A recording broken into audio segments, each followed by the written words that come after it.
પદરાવળીથી હળદર, બોટાદ, હમઢિયાળા, લાઠીદળ, કારિયાણી, લાખિયાણી, નસીબપર, રાજપરા, કંથારિયા, થાતાકને આપણે વલભીપુરની બાજુમાં ગામ પચ્ચે ગામ આવી ગયા છીએ અને અહીંયા સરસ મજાનું મુરલીધર મહારાજનું મંદિર છે. લોકોના મુખેથી મેં એવું સાંભળેલું છે કે તમે દ્વારકાધીશના દર્શન કરો ને અહીંયા મુરલીધર મહારાજના દર્શન કરો, પૂન સરખું જ મળે. તો આપણે પચ્ચે ગામ ઘરે ફસાયેલી નાની મોટર આજે કાઢવાની છે અને તમે જોઈ શકો છો ગામના રસ્તા. ગાડી લઈ જવામાં થોડીક હંકડાશ છે એટલે આપણે ગાડીનો થાંભલો નીચે ઉતારીને થાંભલો પાછો મારીને હકડાશમાં ગાડી લઈ જઈ રહ્યા છીએ. તમે જોઈ શકો છો આવી હકડાશમાં ગાડી લઈ જવામાં બહુ ઘણું બધું ધ્યાન રાખવું પડતું હોય છે.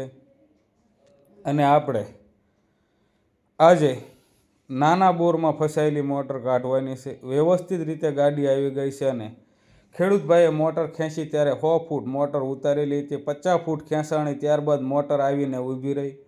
મોટર બોરમાં જે જગ્યાએ કેસિંગ ઉતારેલો હોય તે કેસિંગ ભેગો થઈ જવાને કારણે ફસાયેલી છે.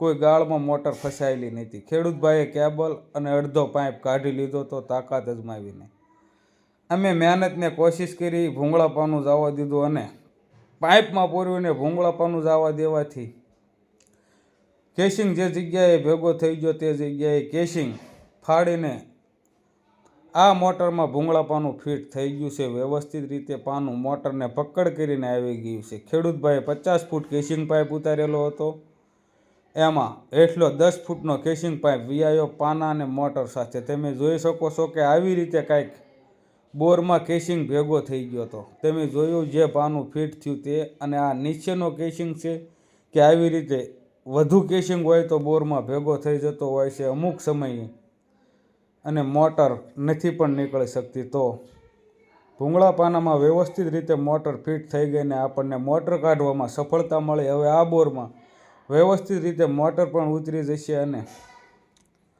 99% ફસાવાના ચાન્સ ઘટી જશે. સફળતાપૂર્વક ઝીણા ગાળ, કાંકરા અને ગોરમટામાંથી મોટર નીકળી ગઈ. ફરી મળીશું મિત્રો આવા જ એક નવા મોટરના વિડીયો સાથે, નવા ગામ સાથે. જય જવાન, જય કિસાન. તમને વિડીયો ગમે તો લાઈક કરજો. જય માતાજી.